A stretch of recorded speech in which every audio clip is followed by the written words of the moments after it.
Rachel Reeves has finally got to China. It's like sort of it's like depending on the post, isn't it? So you never quite know when it's going to arrive. And she's been going there for the last 2 days. Finally, she's arrived. Finally, she's got there. And it bears comparison to Edward Heath, and indeed even to the Cameron Osborne golden era of our relationship between China and us. And I don't know whether Rachel Reeves is the person to revive that relationship. My hunch is it's not a good fit, but who knows? Any sort of conversation is positive. She arrives in Beijing during domestic market turbulence, with critics calling for her to cancel the trip. Actually, this is probably the best thing she could possibly do. Emphasizing the links that we should have between Britain and China. This is something that she can do. As I don't know whether she's best placed to do that, but she's better placed to be in China than messing around with the economy over here. She's not going to achieve anything of substance here. She hasn't achieved anything of substance except for something negative in the last 6 months. She might achieve something positive while she's in China. Choosing not to engage with China, as she says, is no choice at all, and she's absolutely right from that point of view. There's a balancing act, of course, between economic diplomacy and political scrutiny that mirrors the same challenges faced by her predecessors from Edward Heath to Cameron. If you go back to Edward Heath, who's not a man I admire greatly, but his Chinese links are something that were really very positive. His admiration for Chinese culture, his role, he was the first UK Prime Minister to visit China in 1974 and came back with pandas and fostering personal rapport for Mao and recognizing the Chinese People's Republic, and there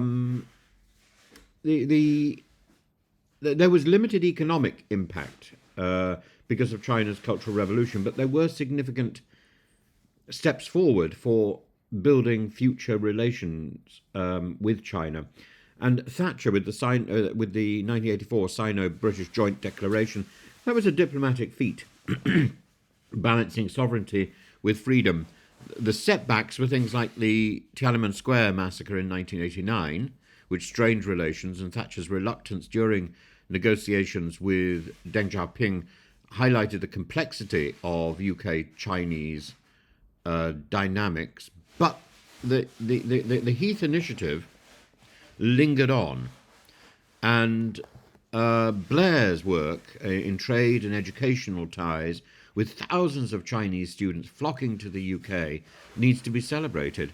His reluctance to strongly confront human rights issues such as Tibet created domestic backlash and didn't necessarily help in the development of our relationship. Our relationship should be honest rather than kowtowing. But Cameron and Osborne's golden era, the Hinkley Point C investment, the Xi Jinping's 2015 state visit, critics may have argued that Britain was overly accommodating, risking strategic vulnerabilities in critical infrastructure, very much highlighted by the Johnson era, and the tensions over phones, over Hong Kong, and the tilt towards US and the alienation of Beijing, reflecting growing security concerns. This is not a positive. If Reeves can redress the balance, then that is a good thing. The focus on economic growth. China is Britain's fourth largest trading partner and a key player in global markets. And the fact that she's accompanied by Andrew Bailey and Nikhil Rathi from the FCA signals a focus on financial stability, on trade, but also on professionalism. Rachel Reeves herself may not be that efficient or that effective, but Andrew Bailey and Rathi definitely are. So at least she's going with people who know what they're talking about, even if she doesn't. And I think it's important to revive the high-level UK-China dialogues that were frozen in 2019, to explore opportunities in green tech and electric vehicles without committing to the US-EU-style tariffs on Chinese imports, to address issues like Jimmy Lai's detention and the Uyghur movement, while maintaining strategic influence. And there are... I think it's important not to end up in a sort of Dennis Healy situation, where Dennis Healy abandoned Hong Kong in 1976 in the middle of the sort of sterling crisis. And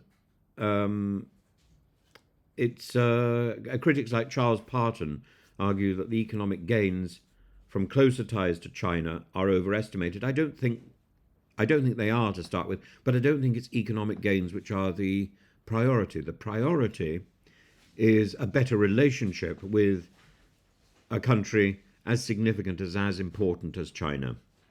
And Labour's shift from calling the Uyghur treatment genocide to framing it as a matter for international courts, as I say, I don't think we need to kowtow to another country in order to have a good relationship with them.